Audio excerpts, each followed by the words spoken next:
a little bit too foreign for me. So at least in this region, we know that some countries were sharing the same legal tradition, and obviously in ex-Yugoslavia, the law obligation was one of the main legislative acts, and it was adopted in all countries with now some changes. So more or less, some concepts are really familiar to us, to this region. So do we always need to choose the Swiss law?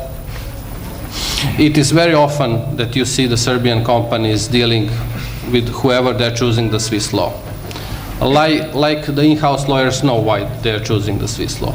It was just some kind of tradition that they got this template from somewhere and it's a Swiss law. If you would ask them why, I'm not sure there is a great reason.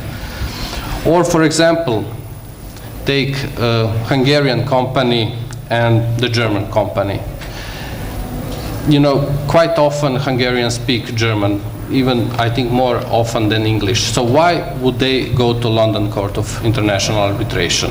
And it's often the case that they are choosing either ICC or the London. So can you imagine the Hungarian manager who is cross-examined for 4 hours by the English cross-examiner? Or even 2 days, 3 days? Can we imagine the Hungarian company directors, managers who need to help lawyers dealing with the case, with the document production? If they would ask their lawyer, so why we are doing all this? We are not familiar with this concept. We don't understand that we need to present all these documents. If we just explain, you know, it's international arbitration, that's how we do it nowadays. It's, you know, cross-examination is now almost a rule. Witness says statement, and then one party comments on witness statement, and then this witness comes, and then, as I said, both parties' lawyers are examining him or her for 5 hours, 3 hours, whatever. Is it really what the users, regional users of arbitration, are used to that? Do they want this exactly? I really don't, I'm not sure that exactly that's what they want. And what you mentioned, in their eyes, arbitration is maybe something for the, you know, lawyers who work on hourly fees, etc. But is it really true that each case is a small case in the terms of ICC? For a local businessman in Macedonia, a case of 1 million euro, I'm not sure it's a small case. As it now, if you look at the ICC clause, how it's drafted now, it goes to this other procedure that is expedited and it requires sole arbitrator, etc. So imagine also this. If I just, before the conference, I checked to see a recommended ICC clause. Are we really sure that it's just a simple ICC clause at this moment? You need to opt this, you need to opt out if you want expedited procedure, you need to opt in if you want expedited procedure for the high value cases, but you have to opt out if it's for small ones. Do we really need this for the regional disputes, for the smaller case disputes? How can we explain to our clients that that they need sophisticated lawyer to draft a arbitration clause because they can end up in a dispute of such a great value for them, but with the expedited procedure. And the sole arbitrator, even they put 3 arbitrators in the ICC clause. This is something that we as counsels and in-house lawyers need to think of before entering into arbitration agreements. We have to think how our clients are thinking. Is this something that they really want? Are they used to that? Do they really consider arbitration only for the highest cases? Obviously, for the infrastructure project in Macedonia, it will be some ICC or the London, but that's fine. But for each and every case, I'm not sure. Second issue I would like to mention is the use of common language instead of use of English language. Obviously, every arbitration clause usually has language of arbitration clause, and then the claim must be in English, and the reply to claim must be in English, and all evidences must be translated, etc., etc. But in practice, we know that, for example, again, we can go to this Hungarian and German example. We know that from example, okay, even though the language of the contract is English, there are much communication, for example, between technical departments in other languages. And if there is a case, do you really want everything to be translated and to bear all costs of translation? I had a case, it was a maintenance contract between air carrier and maintenance company. In this industry, everything is in English, but the parties agreed that the proceedings would be in Serbian. So basically, the proceedings were in Serbian, but none of the documents were translated because all arbitrators spoke English. The witnesses who spoke Serbian were examined in Serbian, who spoke English were examined in English. There is no need for translators. There was no need for the official translators to be present on the hearing, etc. So again, imagine some director or manager who goes, his English is not the best English on earth. It's basically not native language. But you know, language of the proceeding is English, so he needs to draft, or supported by the lawyers, his witness statement in English, for example. Then he goes and he is examined in English language, and then he is supported by translator, and this is a loss. We can just watch the movie Lost in Translation. I'm quite sure that if there is a dispute between Bulgarian and Macedonian party, that and even the English language, if have been chosen in the arbitration clause, can be somehow avoided. I'm sure that there could be some way of examining the witnesses in some, let's say, language that is familiar to both parties. So we have to think better, and we have to be more careful when we are selecting all these elements of arbitration clauses, because our users, they're not all the most sophisticated companies on earth, that they have legal departments of 20 people, financial departments, that everybody speaks English, etc., etc. But if we just if we use some, let's say, copy-paste clauses, or if we don't think of this, if we don't use tailor-made solutions, we will end up in this situation like Lost in Translation. There are so many costs of translation, for example, and this will not help. Usually the arbitrator will speak those languages in the region that you can actually conduct the proceedings with. And the third issue is, I already started with the ICC clause. It's already too complicated. So should we think that our, let's say, regional institutions which are present, should we draft our rules in the manner like ICC or London Arbitration, Court of Arbitration, that we have so complex rules or not? Well, or we should be more, as you already mentioned, informal, some flexibility. You know, if there is a tendency to take everything from the leading institutions, then we will end up also with the ICC clause that nobody would understand in a context of a smaller transaction, when you don't have so many lawyers involved at the very beginning. So, for example, we had a case where a company in Serbia, and as you already know, Serbia does not have a sea, but sometimes exports some goods from Port of Bar in Montenegro to other countries. And obviously there are those maritime disputes can be somehow involved. And what I saw in a contract, it's a London Maritime Arbitration Association, and English law applies between a Serbian company and company from Malta.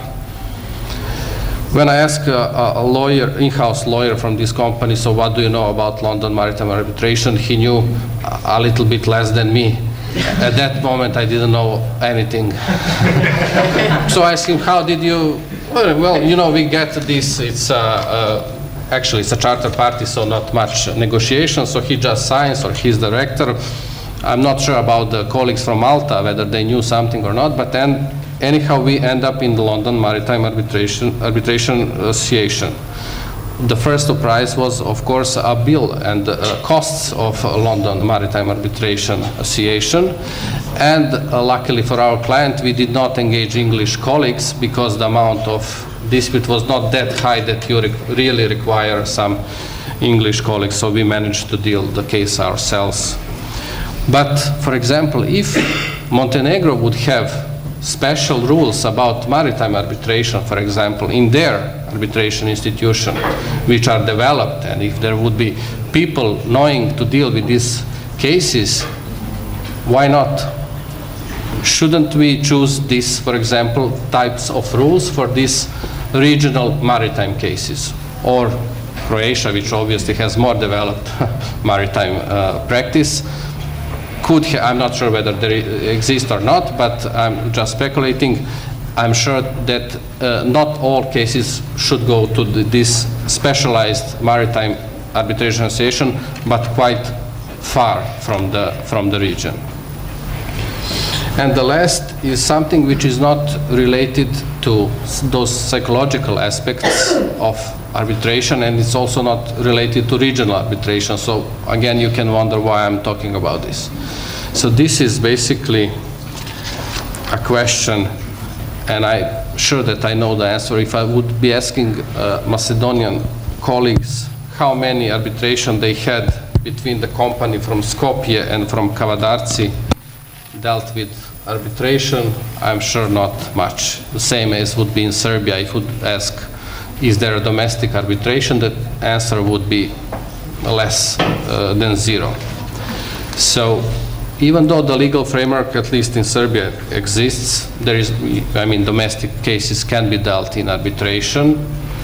And I don't know, some 7-8 years ago, we joined domestic arbitration with the national within the Chamber of Commerce. Before that, there were two institutions, now there is one. The law arbitration is suitable for international and domestic disputes, but again, there are no disputes. So nobody's thinking, look, it is also a possibility to have a domestic dispute dealt in the arbitration, again, from the psychological reasons. They don't know, they don't think, they want to go to court because of some reasons that we heard from the colleague, they want to avoid pain, etc. But if we don't have bad faith litigants, these cases can be perfectly dealt in arbitration. And if, for example, in Serbia, if we would get 100 domestic cases, then you would have more experienced arbitrators, more experienced practitioners. You would have judges who know to deal with set-aside procedure, etc., etc. And then when you have 100 domestic cases, obviously international cases will come in more and more numbers. So you will have more profound and more, let's say, educated arbitration community in Serbia or in any other country here in the region. Besides Bulgaria, as we heard, that they already have 400 cases, which is something that I heard on some other conference. And this is really something that, at least in Serbia, this number that we cannot think of. On the other hand, the number of cases in the court in Poland did not surprise me, because in Serbia we also easily can count the number of cases in the court, because when you submit a claim, I don't know, in November, in December, when you get a court case, then from this number it's easily, so only in court commercial case in Belgrade, there are more than 5,000 to 10,000 cases per year. So all this is something which is familiar to all of us, but it's not actually used, and it's not really something that and it doesn't make sense that we discuss it among themselves. We need to speak with the users of arbitration, in-house lawyers, who are basically to hear what they expect from arbitration and what they experience is with arbitration. I'm sure if this manager from Hungary comes cross-examined 5 hours in the London Court of Arbitration, he will ask his lawyer, so why did you do this to me? I mean, this is something I will never do this in my life, never again. I will not recommend to anybody. They were torturing me there.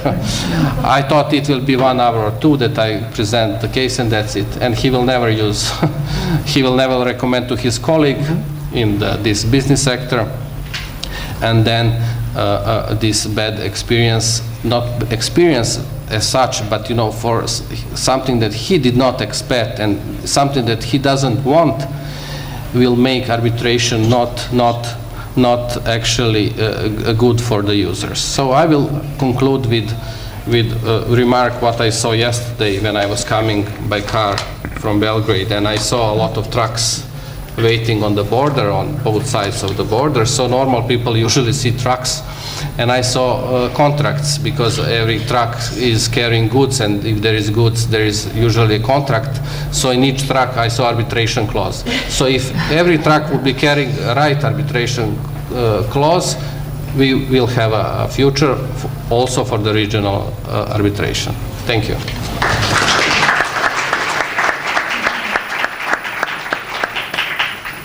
Many thanks, Mr. Psodorov, for this challenging presentation. Definitely it should be more present at the arbitration debates, at least in the region, hopefully resulting in regional dispute resolution or arbitration marketplace as a viable alternative to globally attractive arbitration center.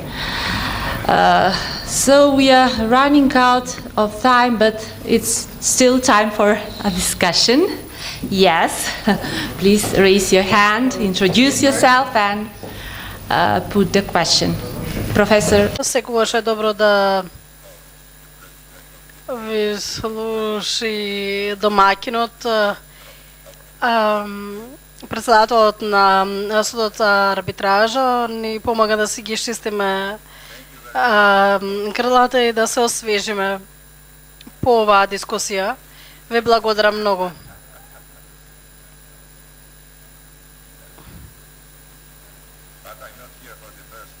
Но јас не сум тука прв пат и верувам дека не сум ни за последен пат тука. Со оглед дека дојдем од Полска, морам со вас да поделам една полска поговорка, велиме ако нешто се случи веќе втор пат, тогаш тоа е почеток на традиција. Ако нешто се случи трет пат, тоа е веќе добро воспоставена традиција. Посакувам на организаторите на оваа конференција да им стане добро воспоставена традиција. И сега би сакал да ги представам членовите на овој панел, можеби по редоследот по кој што ќе зборуваат. Ќе започнеме со Борис Поробија, кој доаѓа од адвокатското друштво Поробија и Поробија Загреб, Хрватска. Од мојата лева страна е Тања Планиниц од Песталноци Цирх, Швајцарија. Нема да ја забравите, затоа што седи близу швајцарското знаме.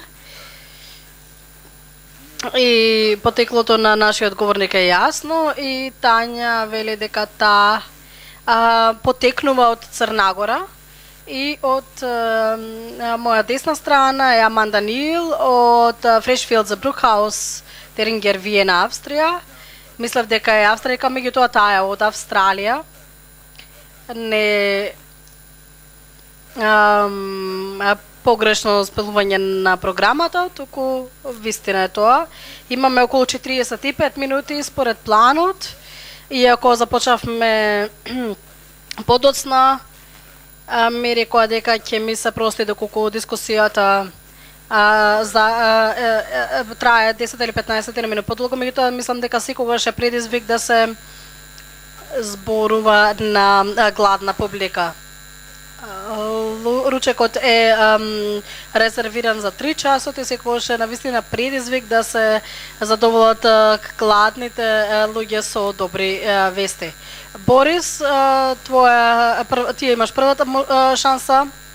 Дами и господа, ви благодарам за топлото добредојте и за поканата да учествувам на ова конференција. Не сум навистина среќен од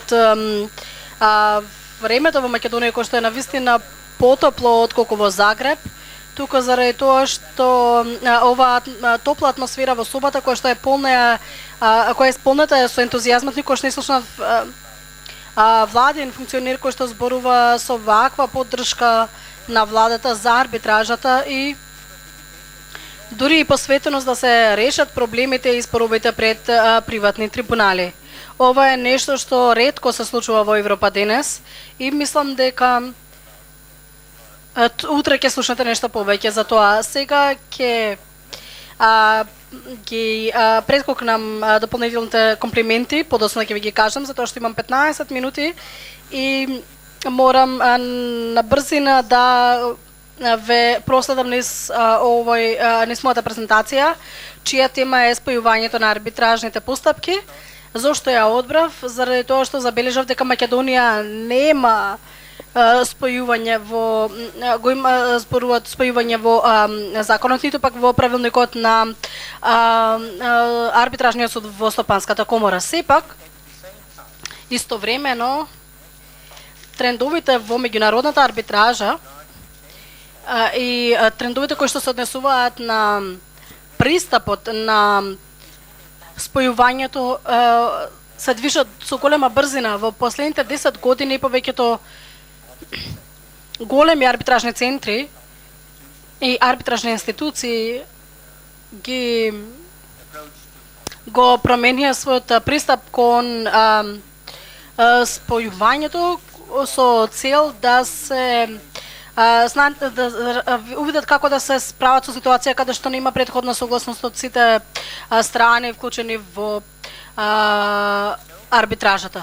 Токму затоа има тренд и нешто ќе се случи, верувам дека нешто треба да се случи во Македонија, со што секако е препорачливо. Зошто? Што е консолидација? Само накратко да ја објасниме, тоа е процес на обединување на неколку независни постапки во еден случај. Ова е многу познат концепт за сите нас, поради тоа што секој ден пред судовите гледате консолидација, гледате спојување, меѓутоа таму вообичаено тоа го прави судот. Судот смета дека е соодветно. Судот можеби смета дека многу би било поекономично на овој начин да се спроведе постапката, меѓутоа судот е државата. Тоа резонирање не се однесува на арбитражата. Страните во арбитражата имаат своја автономија и она што го избираат за своето решавање на спорот, вклучувајќи спојувањето и консолидацијата, е закон во арбитражната постапка. Токму за тоа треба да имаме консензус на или согласност од страните кој што за тоа како ќе се одвива таа арбитража. А секако може преку арбитражната спогодба може да дојде до неизино постигнување пред или при подпишување на главниот договор, меѓутоа исто така и ваков договор или спогодба може да се постигне и во времето кога ќе се појави спорот. Секако тоа е факт дека во последната ситуација, во втората ситуација нема секогаш да има согласност, односно една од страните секогаш ќе има иницијатива или во поголемиот дел од случаите ќе биде склона кон тоа да се спротивставува кон се што го вели другата страна, односно да имаме ситуација каде што ќе се комплицира или кој ќе се отежне можноста на другата страна да продолжи со арбитража. Важноста тука е за тоа дали важното прашање е дали е всушност овој арбитражна спогодба. Доколку страните ништо не понудиле во оваа спогодба во однос на спојувањето или консолидацијата, како што е повеќето случаи нема никаков збор за тоа, тие вообичаено ќе изберат некој правилник на арбитражна институција која што ќе содржи или нема да содржи одредба за консолидација на арбитражата во Македонија, како што можам да видам. Нема никакво спомнување за спојување на постапките, иако во македонските околности мислам дека тоа нема да биде проблем доколку страните се согласат за консолидација или спојување. Уште еднаш би сакал да ве потсетам дека ќе биде доста потешко да се постигне ваков договор откако веќе ќе дојде до спор. Иако страните не размислуваат за консолидација или спојување, тие живееле во верување дека консолидацијата се решава од страна на правилата за арбитража кои што ги избрале, тие сепак треба да бидат внимателни. Оваа област многу брзо се движи напред, но во еден момент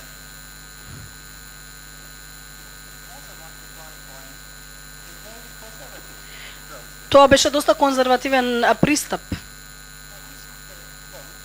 Ова е цитат од Меѓународната комора од арбитражниот центар на комората во Виена од 2006 година. Ако гледате поблиску, претпоставувам дека веќе речиси е невозможно да имате страна која дуро и ги подпишува винските правила во тоа време, за да не биде во можност да ја укине консолидацијата. Сите страни треба да се согласат, истите арбитри треба да се назначат во сите спорови кои што треба да се консолидираат, и сите треба да се согласат. Значи тие одат на ручек и не се согласуваат на се, значи консолидацијата нема да успее. И тогаш веќе се подигна прашањето не само во Виена, туку и во другите центри. Со промена на ICC правилата во 2011 година овој тренд стана доста важен. Голем број институции во светот, угледни институции го променија својот пристап и ја воведува можноста за да овозможат консолидација во околности во кои една страна не се согласува со тоа. Но кои се причините за тоа? Што го движи овој тренд? Прво споменав кои се причините кои што обично се размислуваат на општо ниво. Иако не мислам дека тие се доста убедливи или толку важни во секој аспект, поради тоа што избегнувањето на контрадикторно расудување е легитимна грижа и во арбитражата ова е исто важно прашање.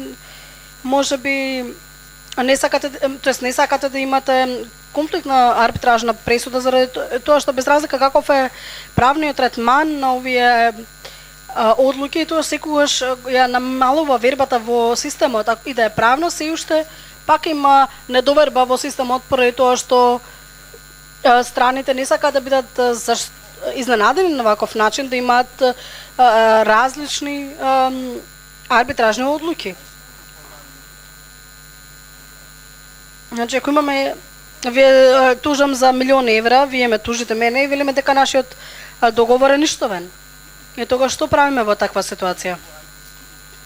Дали јас продолжувам како кај арбитар со жалба или или внимавам што се случува во другата арбитража и дали има некаква смисла да се консолидираат овие две арбитражни случаи, поради тоа што мојата жалба зависи од фактот дали договорот е валиден или не. Че има вакво размислување. Исто така има и размислување за ефикасност во однос на времето и трошоците. Ова е потешко, заради тоа што можете да замислите ефикасност, меѓутоа да скратам, само ќе кажам дека тоа зависи од случајот. Односно од случаите.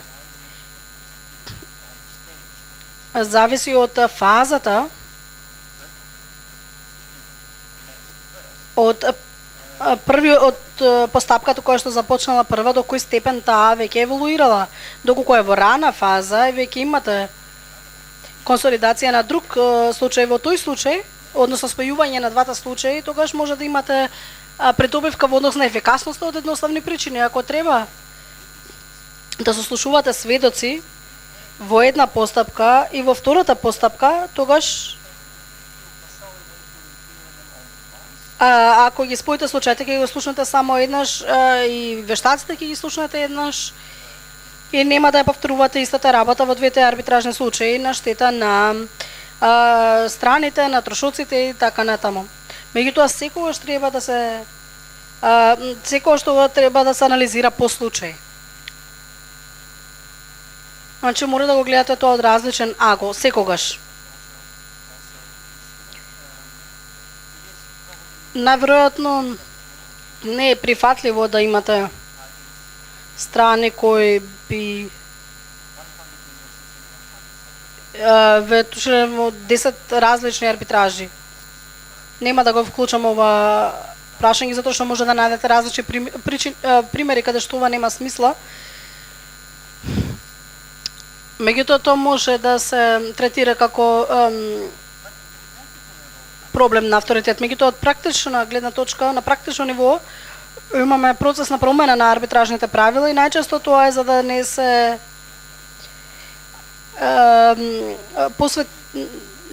повеќе да се посвети внимание на комплексните случаи, на комплексни прекогранични трансакции, како што на пример доколку Македонија би сакала да даде концесија за нешто, би имало неколку договори кои што ќе се подпишат од главните страни и до дополнителни страни за да може да функционира сето тоа во различни аспекти во еден заеднички економски проблеми.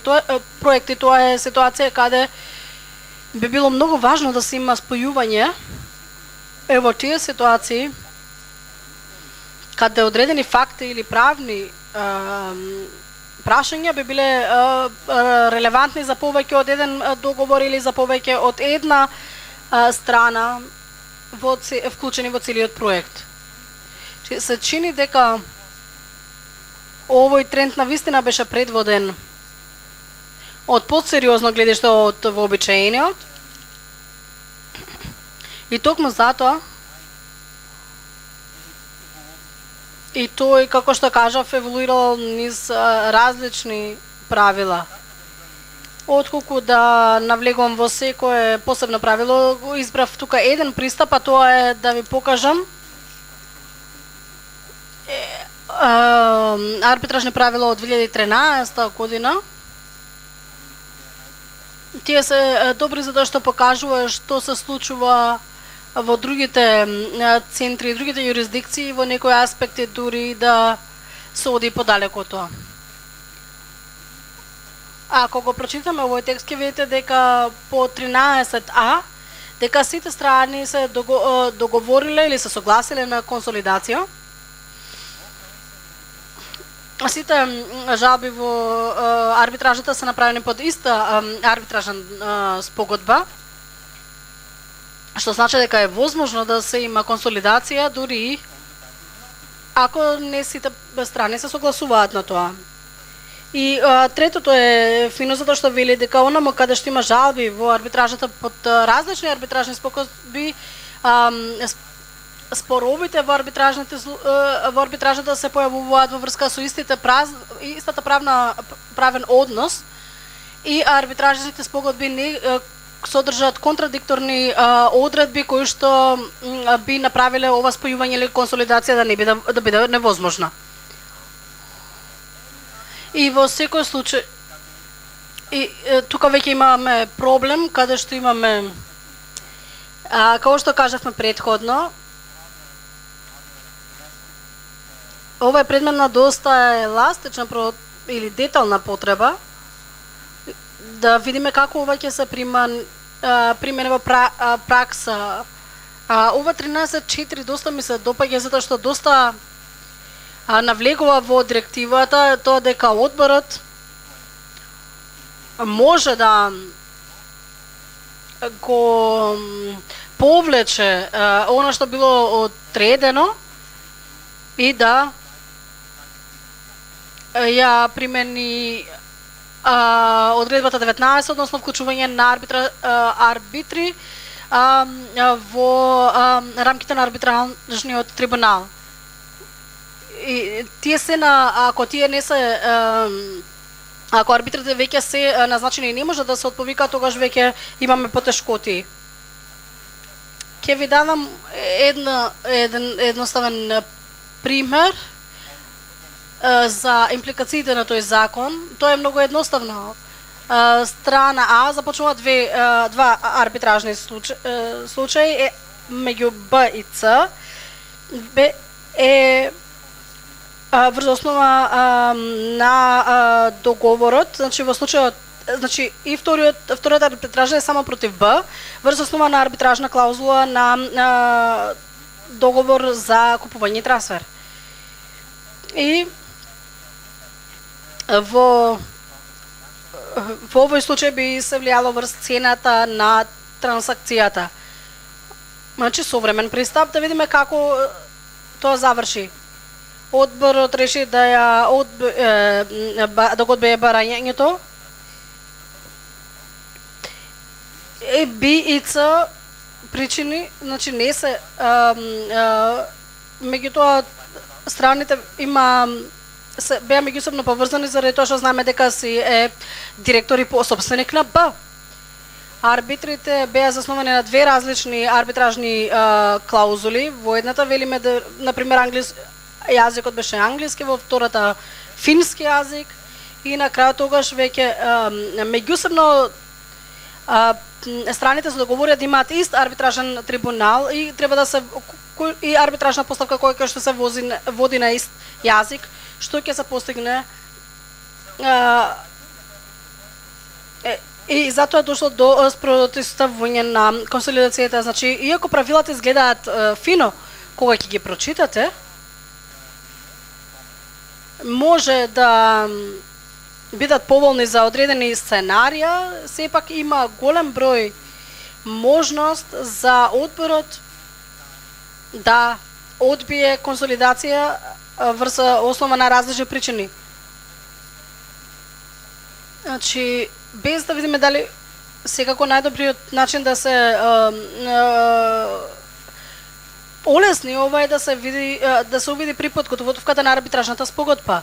Доколку имаме комплексни проекти со неколку договори или спогодби, најлесниот начин тогаш би било да се направи единична арбитражна спогодба која што ќе ги вклучи сите страни, сите договори и кој што ќе овозможи консолидација. Во таква ситуација би биле безбедни, затоа што кој да го одберете правило, арбитражата би била во позиција да одговори на вашето барање.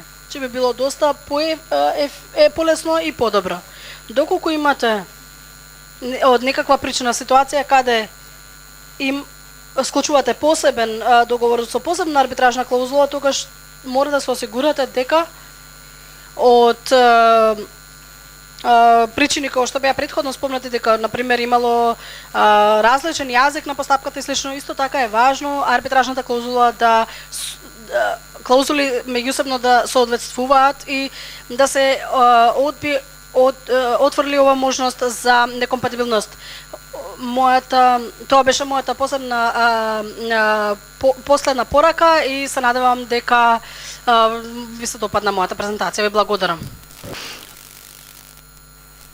Благодарам, Борис. Многу научивме како да се консолидира. Само еден од многу, консолидацијата е не само едни техники за консолидирање на арбитражата. Понекогаш е сосема тешко или различно за еден панел да направи добри одлуки, да се консолидира за консолидација, да се транспарентност да постигне и доверливост во арбитрацијата.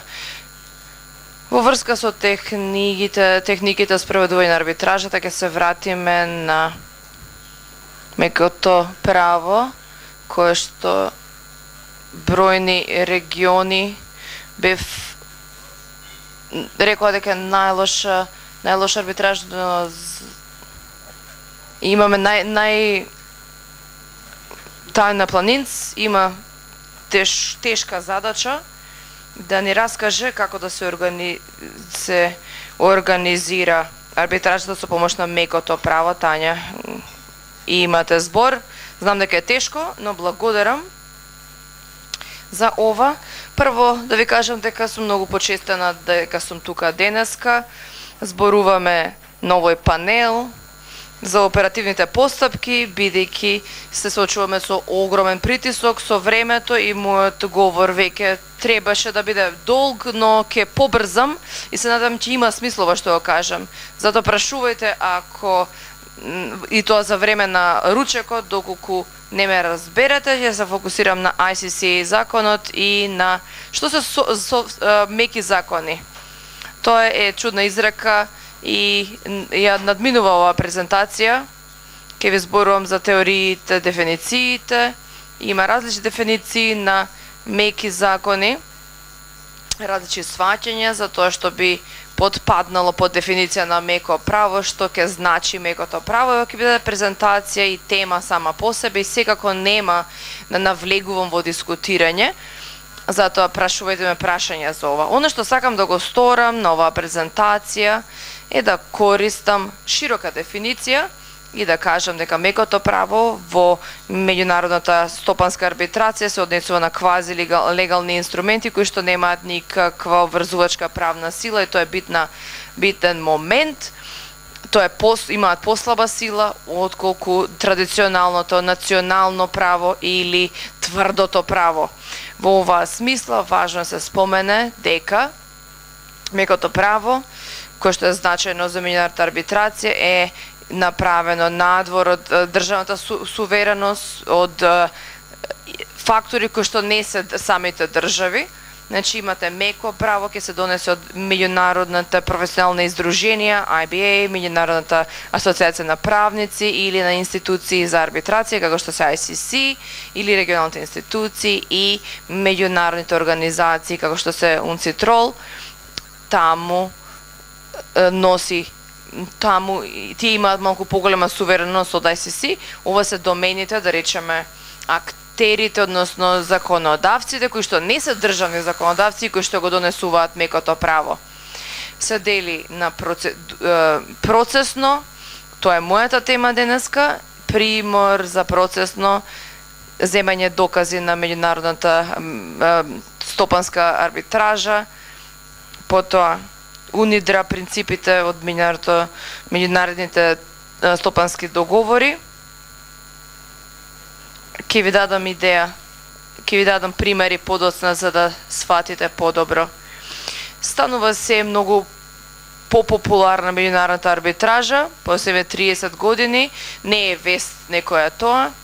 Има секо поголем број тужби кои што се решаваат со помош на арбитражни професионални арбитери, доаѓаат од различни правни со различни правни аспекти. Проблемот лежи дека процедурните прашања не се покриени ниту од законот за арбитража, ниту од правилата за примена на арбитражата. Таму инструментите на мекото процесно арбитерно право се применуваат за да се помогне на оние кои што ја прават арбитражата за проблемите за кои што немаат решение. Значи всушност се пополнување на правни празнини, и тоа битни празнини, за да се материализира целата процедура и да се даде тек на различните очекувања култури. Може да се каже дека инструментите на мекото право се благодарни, но во здруженијата за арбитри мекото право не е секогаш добре дојдено, затоа што сака да ја задржат својата автономија, бидејќи развиле својата култура која што инстинктивно не сака надворешна регулатива. Има стравови на оние кои што не ги почитуваат инструментите на мекото право, инферентната флексибилност ќе биде ќе влие на можноста на страните да се договорат и дека арбитерската постапка нема да додаде документи кои што ќе можат лесно да се приминат.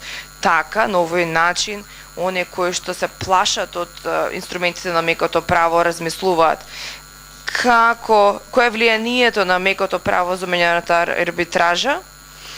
Тоа е една апликација преку 3 дела на законодавството функционира. Кратко ќе кажам, тоа е модулното право, одличен пример за инструмент на мекото право кој што се користи од националното законодавство како основа за законот за арбитража.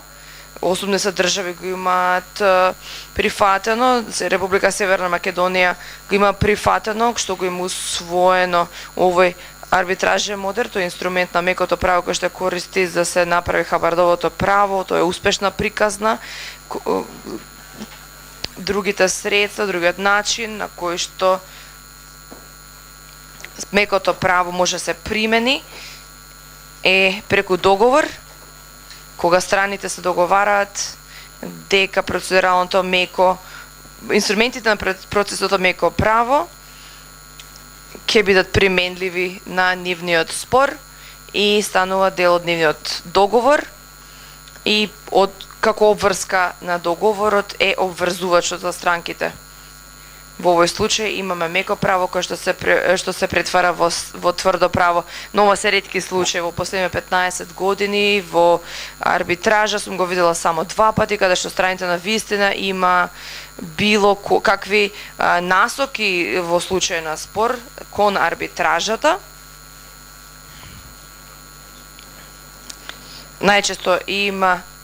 Најчесто нема договорите како споровите треба да се решават и пред кои судови. И тука може мекото право да одигра своја улога и да помогне. Најчесто се среќаваме во практика е примената на мекото право по договорна постапка, примената и насочена од институтите за арбитража. Овдека инструментите често ќе бидат користени или ќе се процесот ќе се повика на овие инструменти.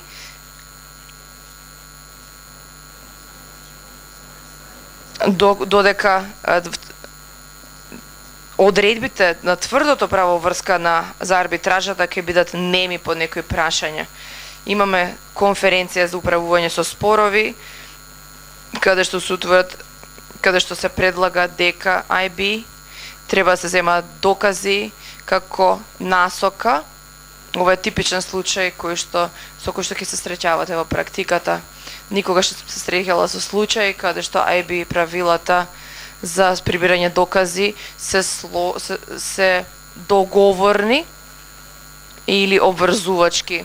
Секогаш се насоки за да се достави доволна флексибилност за судот за арбитража да најде друго решение, а не да наложи решение на спорот. Кои се најбитните инструменти? Како што Петар спомена, многу инструменти постојат.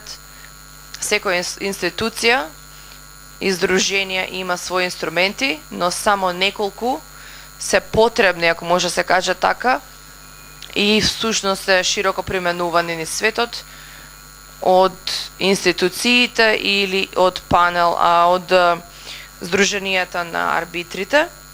При прибирањето на докази до централно место имаат за прибирање докази, за документи се користат во практиката. Ова дефинитивно е еден инструмент на мекото право кој што има битна вредност.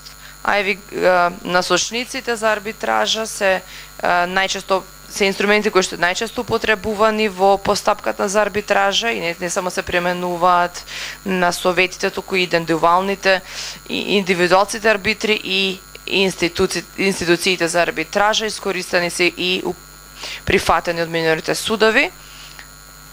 Имам уште само 4 минути, ќе треба да скокаме малку.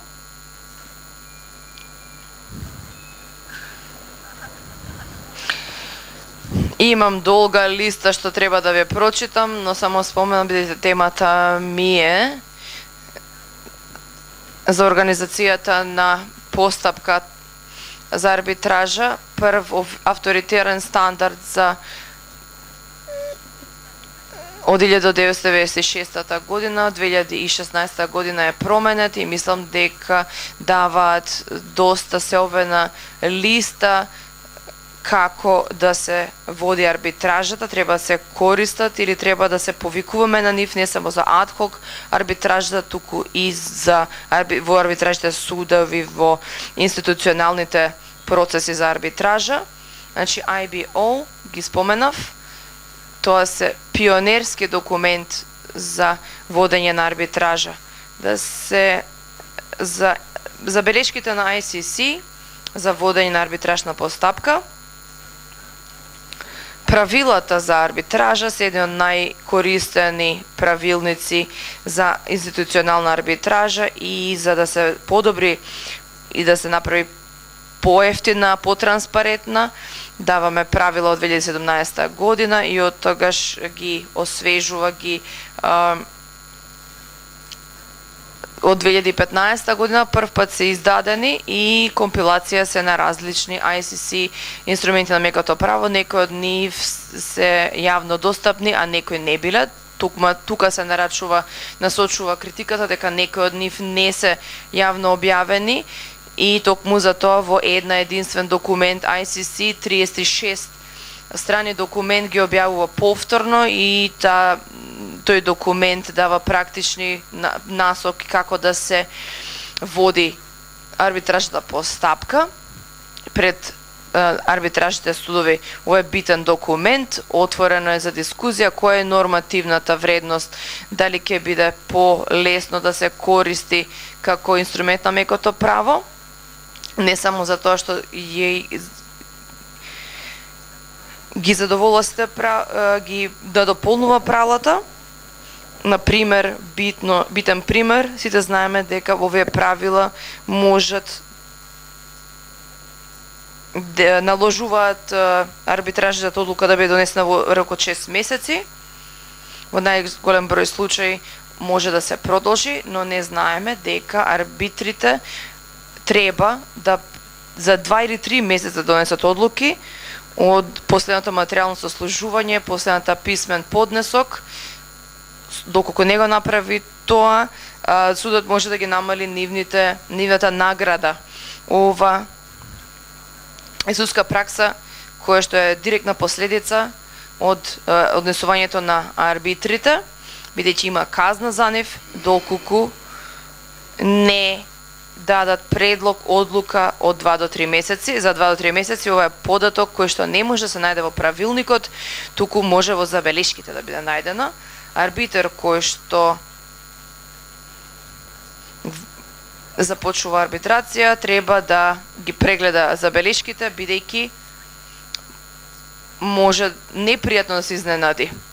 Затоа сметам дека забелешките не сме да се игнорираат. Тие се освежани, обновени,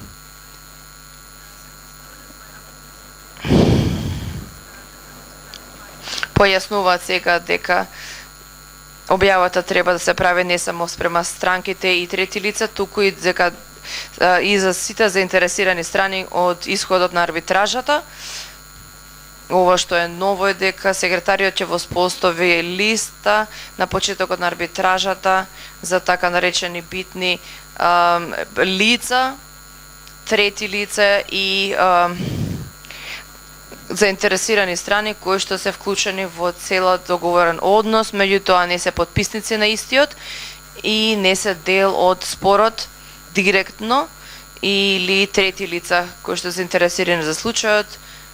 Сега се очекува од арбитерот да погледа во можни конфликти во врска кои што произлегуваат од такви трети лица. Ова е новина, скокаме на објавувањето на одлуките. Ова е сосема ново од 1 јануари 2019 година. ICC може да ги месечно да ги објавува арбитражните одлуки, како и спротивставени мислења 2 години откако странките били извистени за одлуката. Да ја скратам приказната, има договор за тајност, за да се направи објавата, страните треба да дадат согласност, да во пишана форма. Можам да ви кажам дека секретаријатот може да исклучи одредени цели индустрии или за проблематични спорови. Не можам да ви кажам кои се овие сектори или што значи проблематичен случај за ССИ. Во секој случај можам да ви кажам дека досега ниту една страна не прифатила да биде објавен. Луѓето треба да малку да се привикнат на идејата да им арбитражните одлуки да им бидат публикувани. Уште една новина, сепак немам време се да ви кажам, можам да ве упатам да ги прочитате белешките, кој што е многу интересен текст и многу битен, за ќе заклучам дека не сметам лично дека треба да се грижиме премногу, дека имаме униформност на некакви нешто што ќе донесат овие меки права како услов за еднаков третман.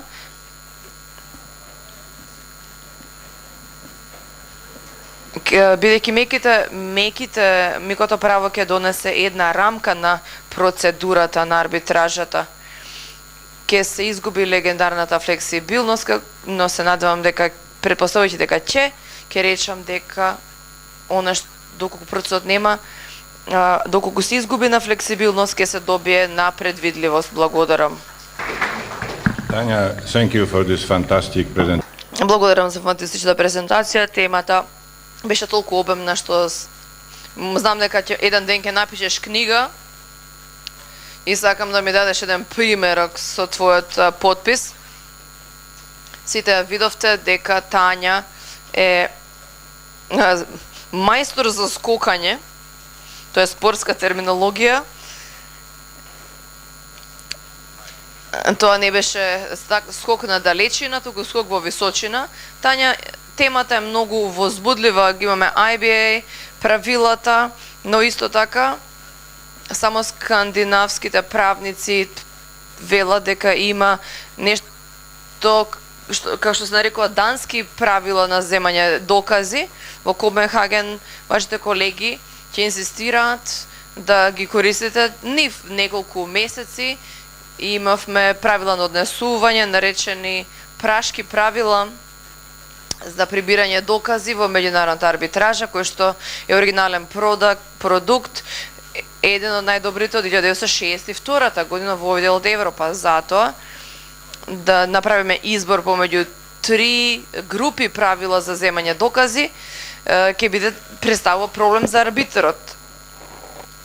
Пред да препуштам микрофонот на Аманда, ќе речам, Аманда, ти си последниот говорник денешен и јас секогаш велам дека е чест да се биде. Дали знаеш зошто?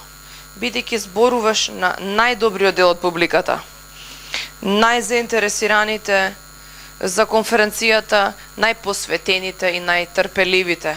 Го имаш микрофонот.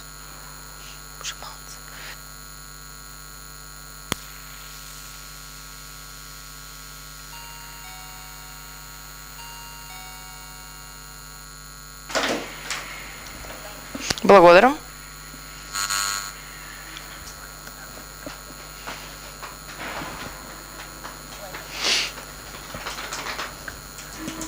Има презентација. Нема. Благодарам. Дами и господа, да им се благодарам на Стопанската комора на Македонија за одличната конференција, особено Горан и Татјана за одличната организација. Да, јас сум последниот говорник денеска. Мислев дека е тешка работа, гледам дека сте гладни во публиката. Мислам дека ќе имаме малку промена на темпото и ќе можам да скокнам во еднината и да видам како може да изгледа арбитражата за 10 години. Слушнавме вече од господин Пенза за потребните законски размисли кои што бидат потребни за да се поддржи технолошкиот развиток. Ќе ни малце да сакам да се видиме какви се тие технолошки унапредувања.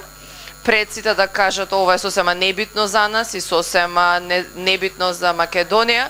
Би сакала да ве потсетам за приказата господин Пенза дека во 1977 година никој сметаше дека некој ќе има домашен компјутер, а денеска повеќето од нас имаат можеби 2-3 компјутера во домовите и одиме носиме компјутери дури во джебовите. Значи не е толку незамисливо колку што претходно сме мислеле. Знаеме дека технологијата има огромно влијание врз бизнисот, особено во услужните дејности, и правната индустрија секако не е исклучок од ова правило. Клиентите се повеќе софистицирани, има поголема, ужасно голема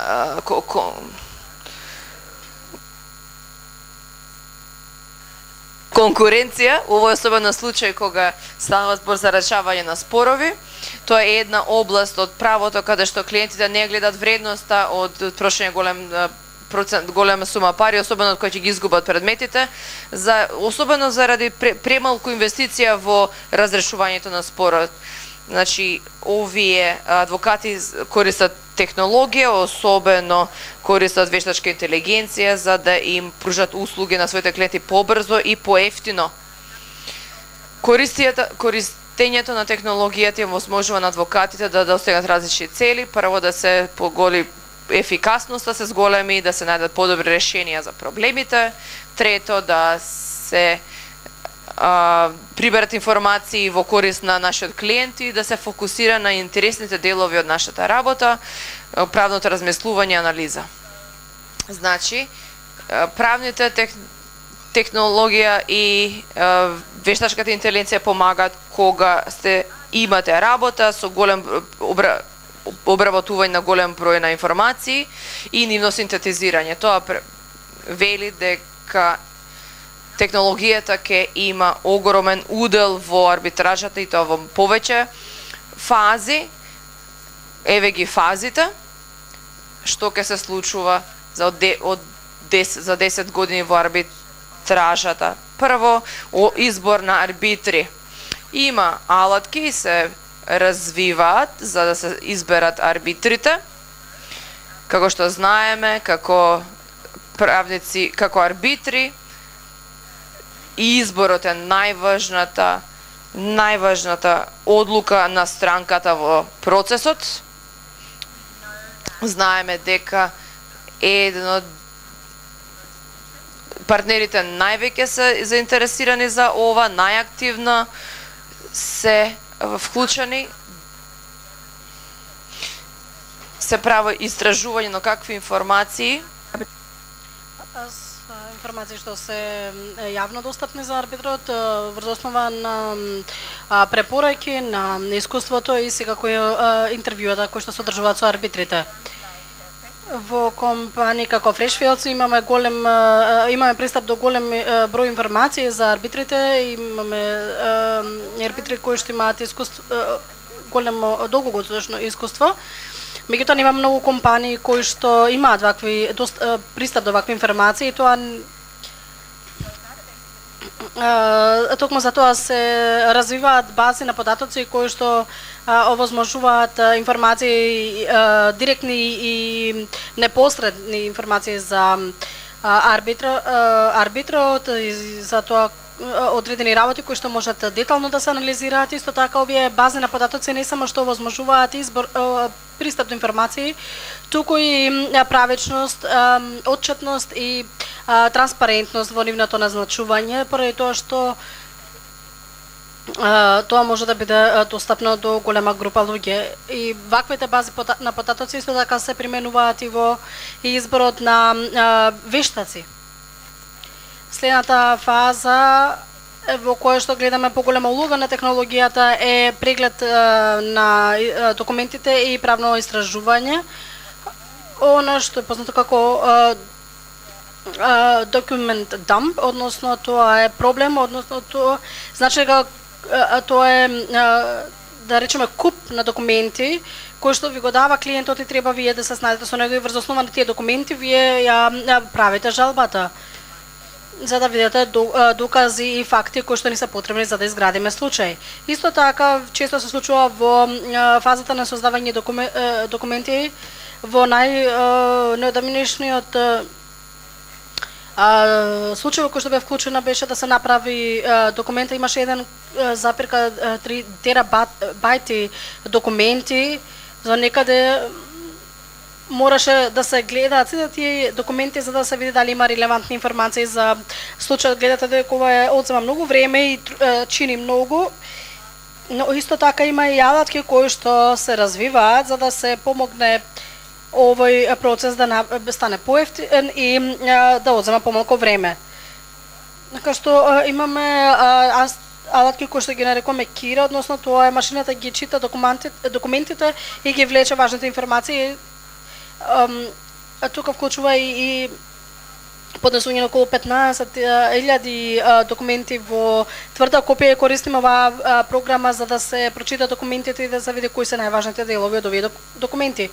Исто такова се применува и во арбитражата. Не е тешко да се замисли дека би се примениле во овие контекст за да се одредат фактите на случајот, да се извлечат важните информации од договорите и да се идентификуваат можеби правни преседани кои што врз кои што може да се заснуваат случаите. Следниот чекор е да се користат овие информации за да се направи да се направат нацрт, поднесоци и одлуки, но не може да се замисли дека тие ќе може да бидат да се направи историја на случајот или исто така фактот на случајот. Има така некои разговори дека ќе може да се направи тоа и заедно во однос на одлуките.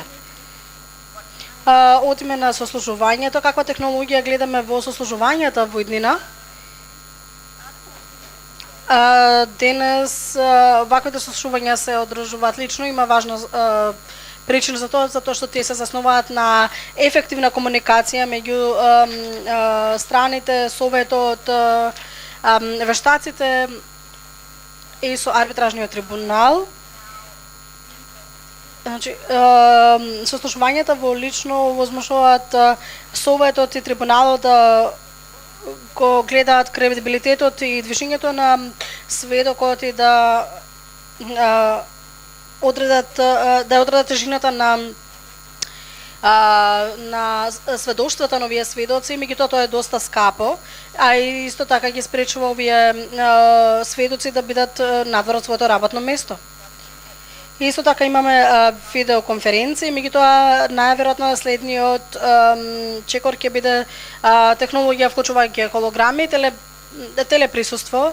Првата вклучува телеприсуство, случува контакт леки или наочари, изгледа како човекот да е со вас во просторијата, а вториот случај е се холограмите кои што не се толку далеко во иднината колку што мислиме дека се.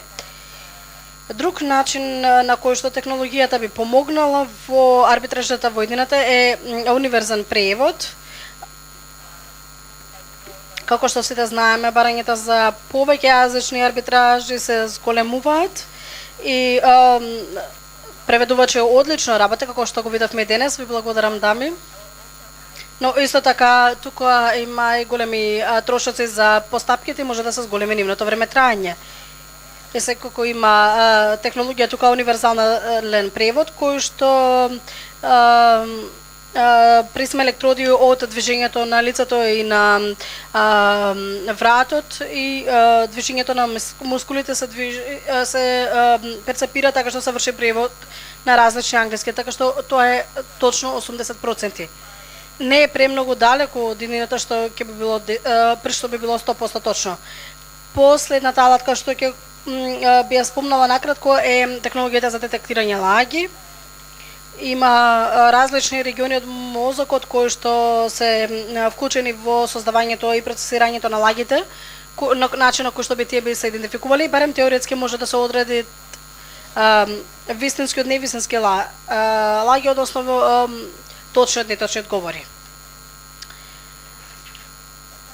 И може би зборувавме, предходно слушнавме за тоа, меѓутоа може би потенцијално застрашувачка идеја е можноста за арбитри кои ќе бидат роботи. Ова може да ви изгледа како science fiction, како научна фантастика, меѓутоа всушност има компании кои што го прават ова и во 40% има ситуации каде што арбитрите се заменети со компјутери. Причините зошто луѓето ја земаат преди тоа идеја за посебен вид случаи затоа што тие се непристрасни на начин на кој што луѓето не би можеле да бидат. Еден од големите проблеми кој што го соочуваме со арбитражата е корупцијата, со компјутерот ова има потенцијал да исчезне. Следната предност е тоа што целта во стопанската арбитража е договорот сам да зборува за себе и користењето на вештачка интелигенција може да се гледа како логички заклучок на толкувањето на договорите. Трето, секако тоа би било арбитрите роботи ќе бидат поевтини и побрзи од луѓето и четврто, се зголемува бројот на односно случаите каде што луѓето се помалку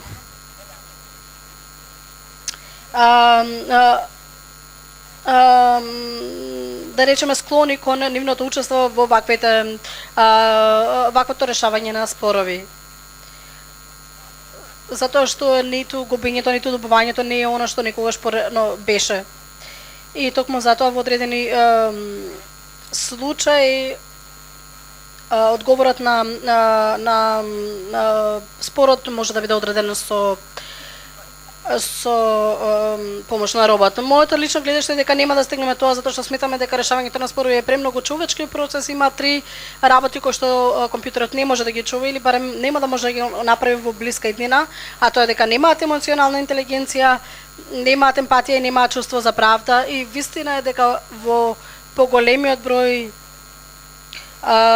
спорови на страните на вистина ми е битно дали ќе победат или не. Значи, кратко само ќе направиме краток преглед на еднината, на што ни го носи еднината, можам да кажам она што го прават големите адвокатски компании или друштва е дека трошат многу пари за она што го нарекуваме легални технолошки прифатилишта каде што адвокатите и технолошките експерти се обидуваат да решат проблеми и да донесат да дојдат до технолошки решенија за проблемите со кои што се соочуваат адвокатите. Мојот IT оддел ме повика на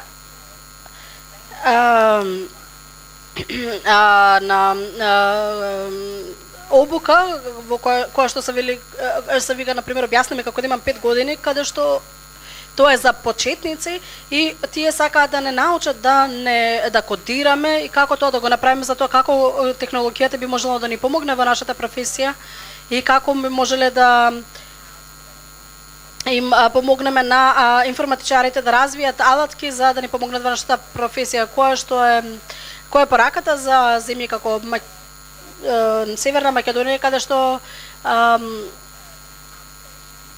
доста убедливо се движите кон арбитражно решавање на споровите. Мислам дека е важно да не се гледа само на чекорите кои што ги преземате или кои што ги презема големите арбитражни центри, за да туку да ја гледате и во иднината. Не мора да отидете на сите овие чекори, туку може да одлучите вака ќе изгледаме за 5 до 10 години и тоа да биде доста реалистично. И тоа се реални потези или чекори кои што можеме да ги направиме. Некои од нив можеме би се, како што велиме во Австрија, малку тешки, меѓутоа некои од нив може дефинитивно да се применат и нема сомнеш дека технологијата ќе го смени изгледот на арбитражата во иднината. Ви благодарам.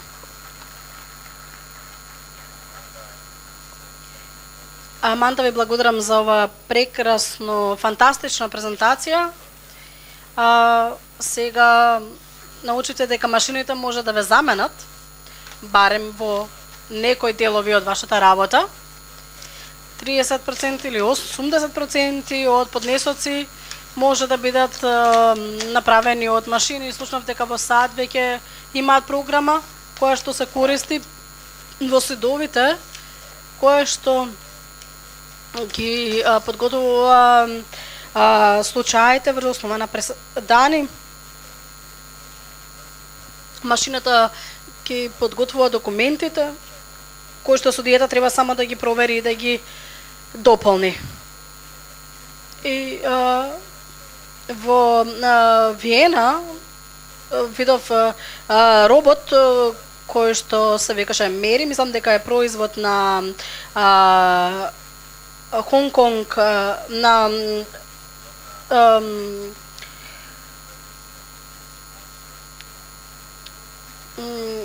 на изведувачот Хонг Конг, и Мери е жена која што одговара на прашање, која што зборува повеќе јазици, која што е многу интелигентна. И некој запраша дали може Мери да биде арбитер, и еден млад студент од публиката рече не, затоа што Мери нема националност. И тогаш научивме дека кралот на Саудиска Арабија и понуди саудиски пасош на Мери, така што Мери е сега граѓанин на Саудиска Арабија и ќе биде дел од арбитражата на Саудиска Арабија. Во секој случај почев да замислувам како би изгледала арбитража спроведена од робот, и нема да имам проблем доколку роботот е единствен арбитер, меѓутоа што ако имаме 3 арбитри и 3 роботи, ќе ве оставам со ова прашање и ја отворам дискусијата. Значи, сите ваши коментари и прашања се добре дојдени.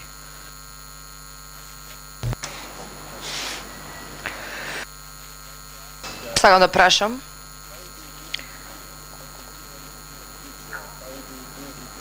Како ќе работите со документите со Кира, со читањето,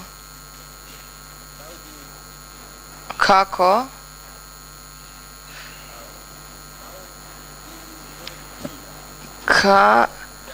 ќе научите Кира да ги чита вистинските делови од документот? Добра поента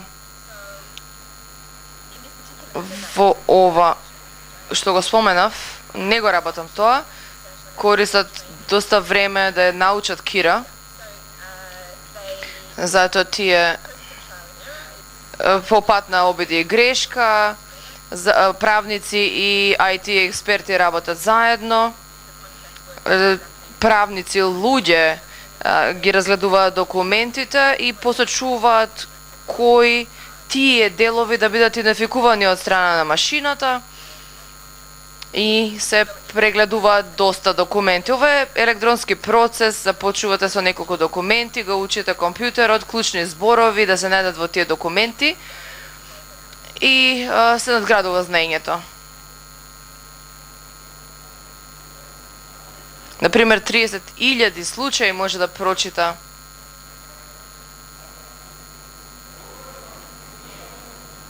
Да се види што е значаен дел од документите, кој е битниот дел во документите. Има многу компании кои што се надпреваруваат да подобрат софтверот на Кира. Многу документи во овој момент не може да научите да ги не може да научите реченица по реченица или дел по дел. Не сум сигурна како да ви одговорам, барем во нашиот случај може да го направат тоа со мал број, со мал обем на документи, многу поевтино и побрзо, за разлика од 15.000 документи. Трошат време и прави, тоа е во фаза на инвестиција, да откријат како најефикасно ќе се учи Кира, не е голем скок во едината да се инвестира во арбитражите, се знае на кои случаи да се примат FET стандардите, да се разгледат тие документи, да се идентификуваат битните делови од пресудата за да ви се олесни работата. За ова зборуваме.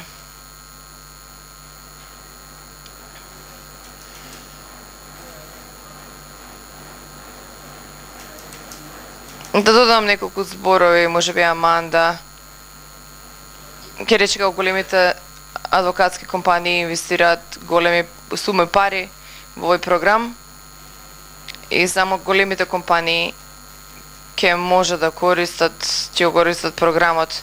Овие програми се всушност многу ефтини. Ние користиме не Кира, то Luminex, кој што е конкурентски производ на Кира. Основниот проблем е во користењето на јазиците, бидејќи со англискиот јазик базата е веќе пополнета. Ќе можете да купите скоро бесплат, не го користите софтверот, туку користичкиот софтвер, како мегабајти, гигабајти, се преведуваат во битови. И тоа не е толку скапо, поевтино е од да се користи приправниците.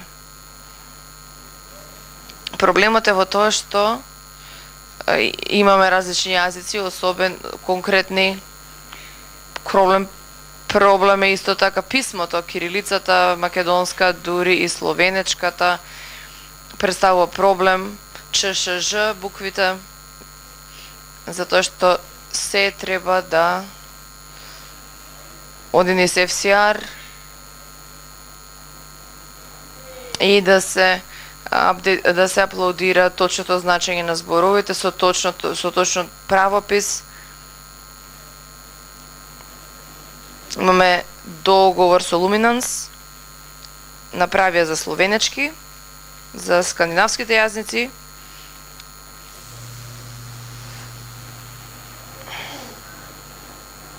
Ги аплодираат документите и може да разберат на кој јазик се напишани, што е многу битно да се има кога имате 2000 нешто документи, на словенечки, на српски, на германски. И да се исто така пишува кој е одговорен за тој документ. Луѓето морат да ги научат програмите, да аплодираат документите,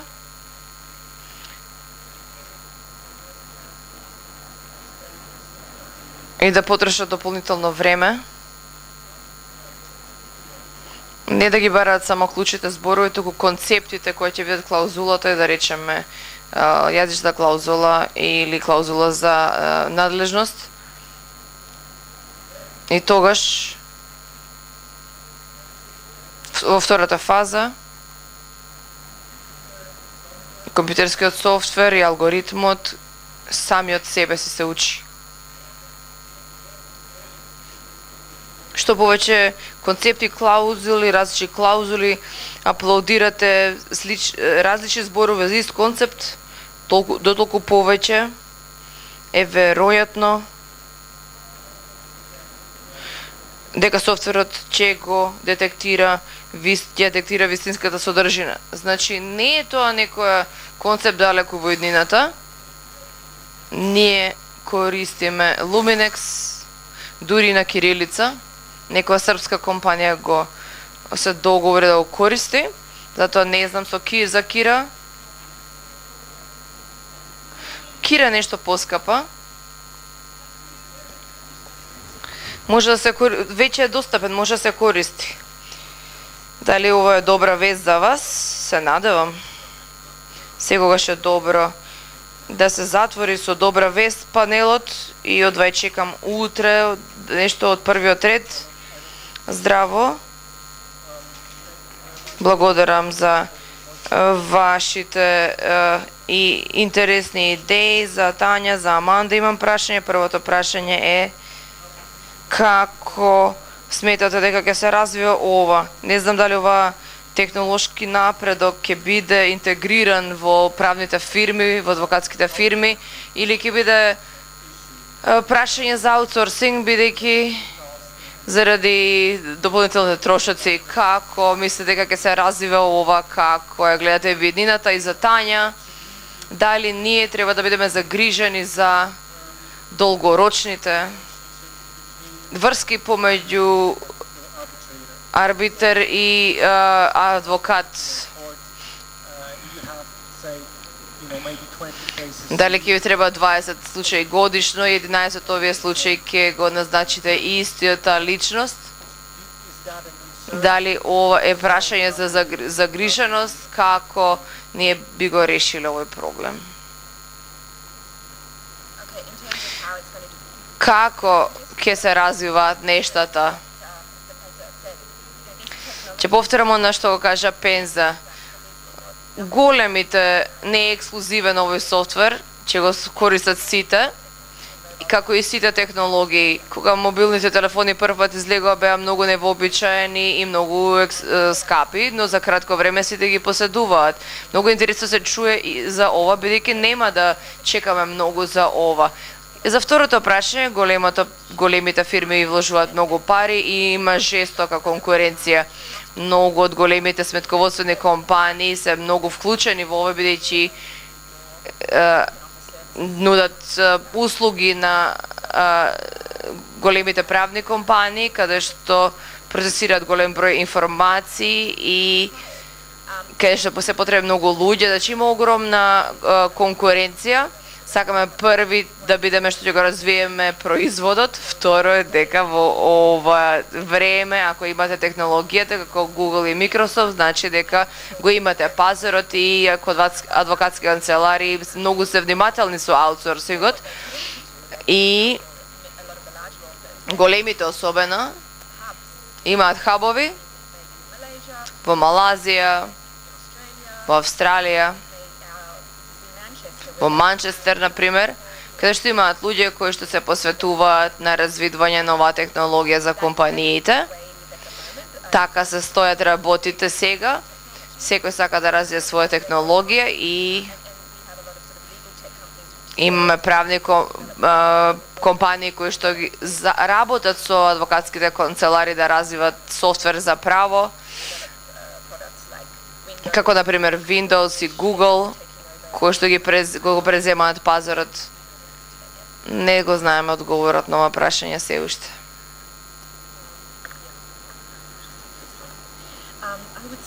Би рекла, мојот совет би бил, со оглед на трендот сега, да го одговори прашањето.